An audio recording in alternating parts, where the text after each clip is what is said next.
Hi, this is Lia. I'm an apprentice with the Associate Trainers Program with Art to Ride, and this is my second submission with my horse Pip.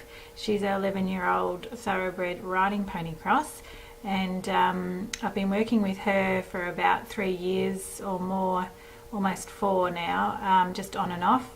We've had some soundness issues with her. She has Cushing's, so this year she's been off work quite a lot with laminitis and hoof abscesses and things. So I just work her when I can, and she's been lame for a few months now. So this is her first day back, and I started with work in hand. Work in hand is a great tool to use to activate the horse and getting the horse to stretch and work over the back. From the ground, it is easier for them to lift their back and use themselves without you stopping them from moving and having a weight on their back. So it's a really good way to begin your session with your horse. And Pip's been doing work in hand for a while now. She has a problem with activity, so she's rather a slow horse. I think a lot of her slowness in the past has been a soundness issue, so it's not all just that she doesn't want to move. It's about her being not 100% well. So as Will says, there's always a reason that a horse doesn't want to move, because naturally it does. So when there is, you need to pay attention and figure out what that is. So I think I've come to train my eye to see how she moves by watching her, and I can see by taping my sessions regularly that when she is, I can see now when she is unsound, and it could be just a slight thing, but she's just more laboured and more on the forehand than usual. So here I'm asking her to move away from me and also to keep active. She wants to push into me here, and I'm asking her for a bit of a yield over, which she doesn't want to do. I think I possibly asked for a little bit too much in this first session back. She does know how to leg yield under saddle, but I think today it was more of a strength issue, and so I didn't press the point. With classical training, foundation training, the important thing is to take it step by step, and to get those steps correct before you move forward to the next. So I think watching this, I really need to work on my position and also Pip's activity, and just getting her to stretch and be more active. Being more active is important, otherwise they're really not using their muscles. So to get a horse forward, we need activity. The difference there is forward means to engage forward under the body and not to run faster, and we need activity to get there. To get the horse working over the back, the hind legs need to come under the body, so then the back pushes up and the neck stretches out, and they're engaging their whole top line then. This way of training is the best way to train the back muscles and all the correct muscles. When a horse is working hollow and upside down, they're using all the wrong muscles and therefore building all the muscles underneath rather than on top. So getting them to use their back benefits them greatly by saving all their joints and all the concussion of weight on their joints. It gives them shock absorbers, and they're able to be balanced and move around freely. So here Pip's starting to stretch down. She tends to slow up when she stretches down, so when the horse does that, you just need to urge them on a little bit more. At the beginning, it's best to just let them stretch and get the idea that that's what you want, but then after they've established that, you can urge them on a little bit when they're in the stretch. So that's what I'm doing here. I'm keeping contact with the inside and outside rein, so to imitate the reins when I would be riding. so she has something to reach into. She's a little bit busy with the mouth, but nothing that she's not relaxing in it. It's this bit I've only used a couple of times, so I think she's still getting used to it, but she seems to work well with it, so I'm going with it for now. I'm just trying to keep my contact there in my outside rein, which is often hard to do consistently, and I'm trying to keep her a consistent rhythm. So the important thing is that your horse is relaxed throughout the work. When they are tense, it's really not the right kind of work for them. They can't build muscle the same way, and you basically don't get a horse working over its back correctly if it is tense. So we're trying to loosen up muscles and get them moving freely. You can see that with their stride. When they start to loosen up, their stride opens up bigger and they're covering more ground. Doesn't mean that they're moving faster, it just means that the step's getting bigger. And if you watch the hind legs, you'll see that when she stretches down, there's a bigger step and a freer step at the back. Otherwise it's more of a short choppy step. So I'm just asking her to go out on the circle to yield her hindquarters out, so to activate her lifting her back. So I'm not doing a lot of work in hand at this stage. I just do a little bit. She gets tired quickly, so I want to maintain good work while I can and keep that quality in the work rather than just have really long tiring sessions. So you need to be aware of when your horse does get tired, and empathy for the horse is really important when training. So we learn to read them and understand what we need to ask, and when we're asking too much, to pull back a little bit. So they are it is hard for them, the work, and we must remember, like when we work out, it is quite a strain, so you don't want to push them too much. I give Pip a day off in between work, and I find that works best for her with her fitness level. As their strength and fitness builds, therefore you can do more, and it's just building up with those steps of training. So I'm still just asking her to keep moving. She's just a little slow here. It needs to be a little bit more active really to get that optimal tempo. So I think here is when we go to the lunging. I'm not doing riding at the moment as I don't have a saddle, so it makes it a little hard, but I am saving up for a Peter Horobin saddle, and that may take some time, but I would rather have him fit the saddle and do it right rather than go through anyone else or get another saddle. So I'm lucky that they are in not far from me, so well, a couple of hours, so it's good. I can get one of those without too much trouble. So I'm just asking her to walk on a bit more actively here. She's just a bit slow. And I'm just flicking her with the whip just where her hindquarters are, down that fleshy bit of the leg, and when I ask her to move out, I then tap her where my leg would be when riding. So it's the same thing with the work in hand. We're just teaching them the same things we would want them to know when we're riding. So staying consistent with them is easy for the horse, and they can learn the simple aids that way, and it's much easier to build on your work and then get up and ride and then have your horse know exactly what you expect of them, and it's just less stressful for them too. So Pip's just a little bit too slow here. She tends to just dawdle along, which is not the best.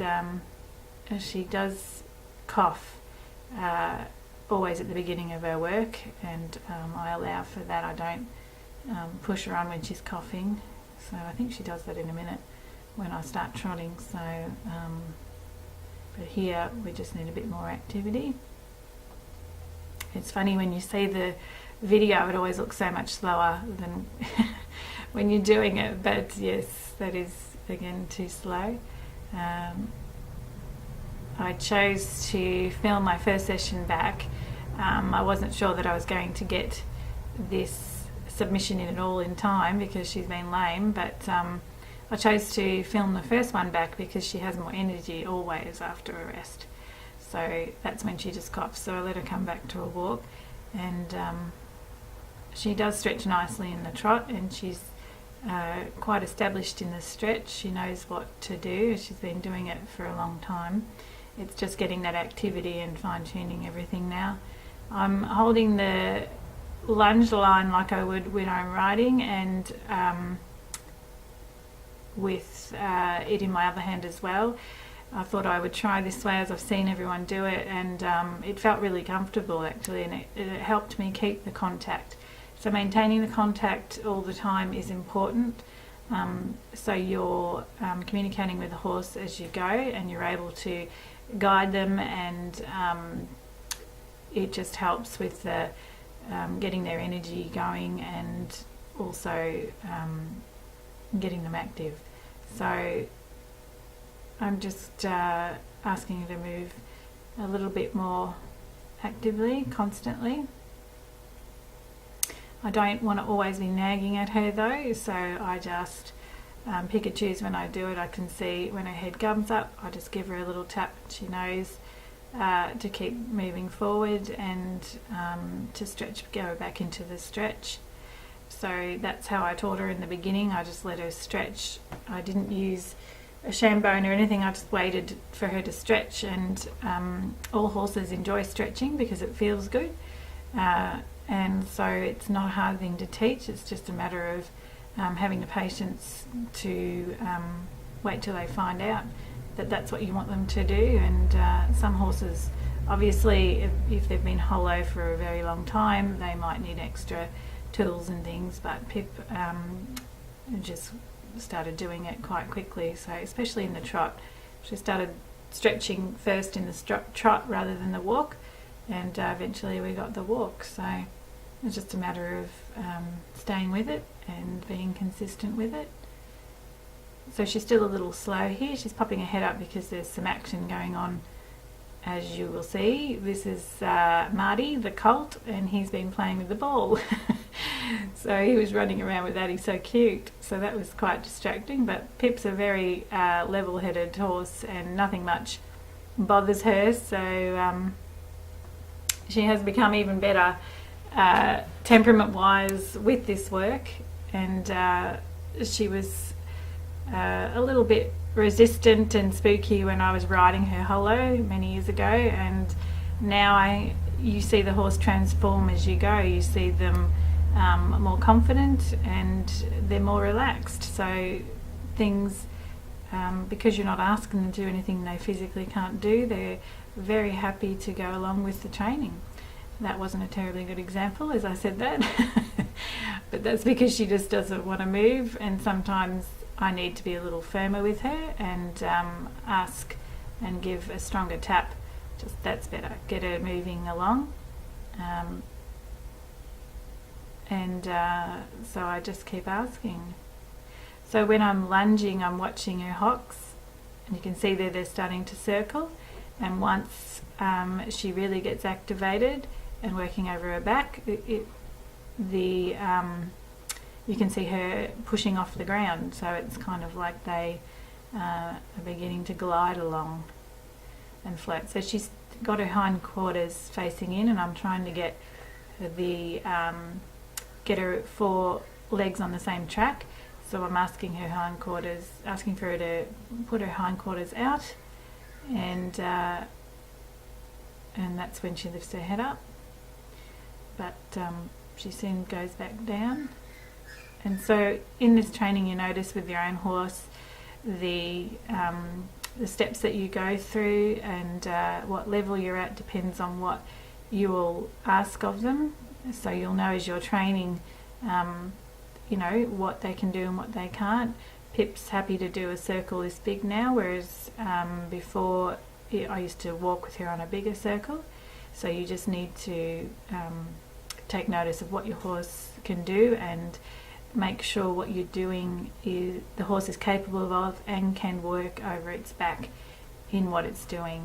The most important thing is that we're not working a horse hollow, because that's just going backwards. So the important thing is to maintain that that she is working over her back. So just changing rein here. She starts off really slow here again, so I'm just going to keep asking her to move on. The very beginning I'm not asking as much, I'll start about now. I just think she still needs to get used to this way, and I don't over push her all the time, seeing as though she hasn't been well, but I think I probably could have given her a bit harder of a tap then. She's rather desensitised to the whip, so I need to give quite a strong tap and to get her moving. And once she's moving and once she's in the zone, meaning that she's enjoying her work, she's feeling relaxed and good about herself and her own body there, she's happy to move and do it without any encouragement, which is great to see. You can see the horses relaxed. You can see that they're not looking out at other things going on, and they're just enjoying the feeling of the work, which is so nice to see. It's just nice to see a horse working in a rounder frame. If you've ever noticed a horse that's got its head up in the air and its back stipped and the legs are out the back and all over the place, it's just not a nice picture. So once you start training your eye, you'll see that it's just lovely to watch. It's a nice rhythm, and it's quite a soothing thing, and I find that learning this training has relaxed me a lot too, because the whole thing is about relaxation, and you need to be relaxed as well. And I think that is really important, that we stay confident and relaxed through the work, and just maintaining consistency with everything in it is very important. The need of consistent work throughout the week, as well as just the steps in the system of training needs to be done in a certain way. I think the order of things is in itself relaxing. It makes things simple, and you can just work on the one thing at a time, and it's not all too much and confusing. It's just, get that right and then move on to the next thing. So I'm just letting her work into the stretch. She's really enjoying herself today, and that's really nice to see. She's far more active than she was in my last video. I really didn't like my last video. It didn't show Pip exactly how she was, and it is hard to do the voiceover, and there's always things at the end that you think, well, I could have said this and that. So I'm just trying to do my best and think of everything at the moment, so just so I can get this submission in. I didn't want to not do it, so I'm really happy that Pip's recovered quicker than I thought. So you can see she's maintaining quite a nice tempo, but she can do just a little bit bigger stride, so I know that she's still got more in her, and so I'm still asking.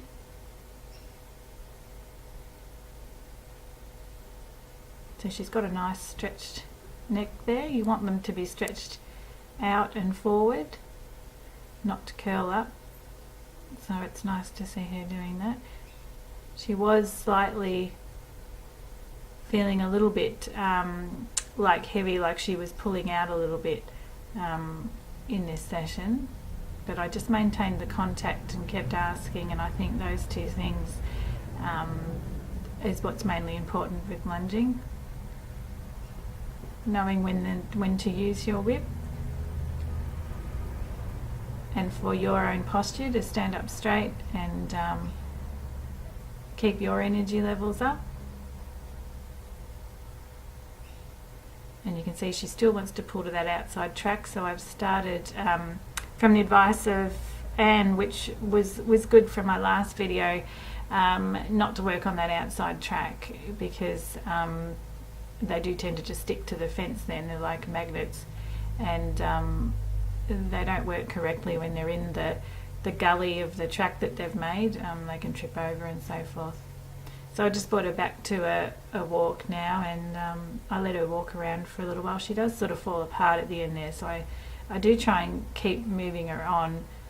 I'd like to see a bigger stride and more swinging over the back, and so she still is a little stiff, and she still has a way to go, but considering she hasn't really worked much at all this year, I think she's in a good place. And I was really happy with her session, and I was just happy that she's sound and happy to move. And yeah, we've got some great times ahead of us. We've got Karen's clinics coming up soon, and I'm disappointed that I can't ride, but still I'll take Pip and we'll have a good lesson anyway.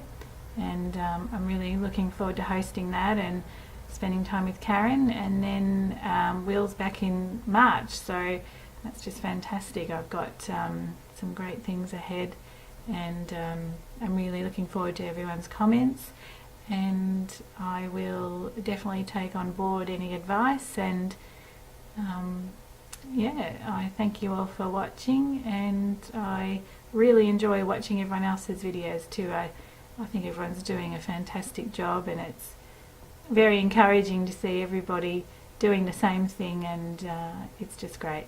So thanks everyone.